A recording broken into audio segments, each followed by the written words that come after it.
Praise the lord. దేవుని నామానికి మహిమ కలుగును గాక. అందరికీ వందనాలు. మనము కొత్త సంవత్సరంలో అందరూ వాగ్దానాలు తీసుకొని ఉంటారు కదండి. ఆ వాగ్దానాలన్నీ మన జీవితంలో నెరవేరుతాయా నెరవేరువా? మనము కొత్త సంవత్సరం కాబట్టి కొత్త సంవత్సరంలో చేసుకున్న తీర్మానం ప్రకారం ఒక నెల ఆ వాగ్దానాన్ని బట్టి ప్రార్థన చేస్తాం, రెండవ నెల ఆ వాగ్దానాన్ని బట్టి ప్రార్థన చేస్తాం. అయినా జవాబు రాకపోతే మన జీవితంలో ఒక నిరాశ, నిస్పృహ, ఎందుకో నా జీవితంలో ఈ వాగ్దానం నెరవేర్చలేదు దేవుడు అని చెప్పేసి పక్కన పెడతాం. కానీ బైబిల్ గ్రంథంలో మనం గమనించుకున్నట్టయితే మనకు ఒక వ్యక్తి కనిపిస్తాడు. ఆయన పేరు అబ్రహాం.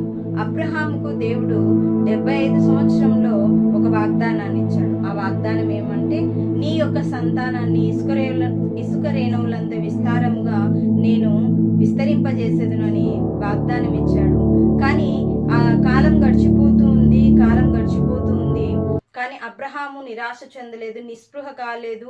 ఎక్కడ కూడా తన యొక్క భక్తి జీవితాన్ని కోల్పోకుండా, దేవుని పైన సనగకుండా, గొనకుండా, ఇంకా నా జీవితంలో కార్యం జరిగించలేదు, ఆ వాగ్దానం అయితే దేవుడు ఇచ్చాడు కానీ నాకు సంతానం కలగలేదే అని అబ్రహాం ఎక్కడ బాధపడినట్టు బైబిల్ గ్రంథంలో లేదు.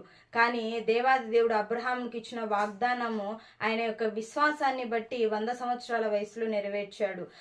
అదే కాకుండా ఇంకా ఇస్సాకును బలి ఇవ్వమని కోరినప్పుడు కూడా ఆ యొక్క అబ్రహాముకు విశ్వాసాన్ని బట్టి బలిని ఇవ్వమని కోరినప్పుడు విశ్వాసము ద్వారా ఈ యొక్క ఇస్సాకును నేను దేవునికి బలిస్తే ఇంకా నాకు 100 మంది ఇస్సాకులనైనా ఇస్తాడు అని చెప్పేసి అబ్రహాము దేవుని నమ్మాడు. మనము కూడా ఈనాడు మన జీవితాల్లో దేవుని పైన విశ్వాసం ఉంచుకోవాలి, దేవుని నమ్మాలి, బ్లైండ్గా దేవుని నమ్మాలి. దేవుడు మన జీవితంలో కార్యాన్ని చేశాడని మనము విశ్వసించాలి. అప్పుడే మన జీవితాల్లో ఆ వాగ్దానాలన్నీ దేవుడు నెరవేరుస్తాడు.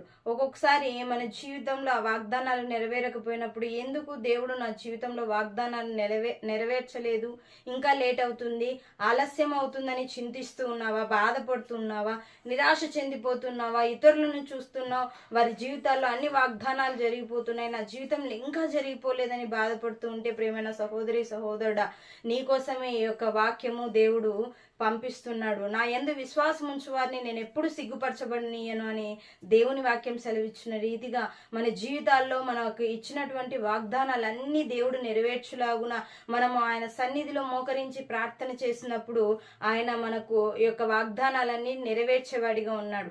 ఆలస్యమైనప్పటికీ దేవుడు అద్భుతం చేసేవాడిగా ఉన్నాడు. శ్రేష్టమైన ఇస్సాకు లాంటి వాగ్దానము పొందుకోవాలనుకుంటే దేవుని పైన విశ్వాసం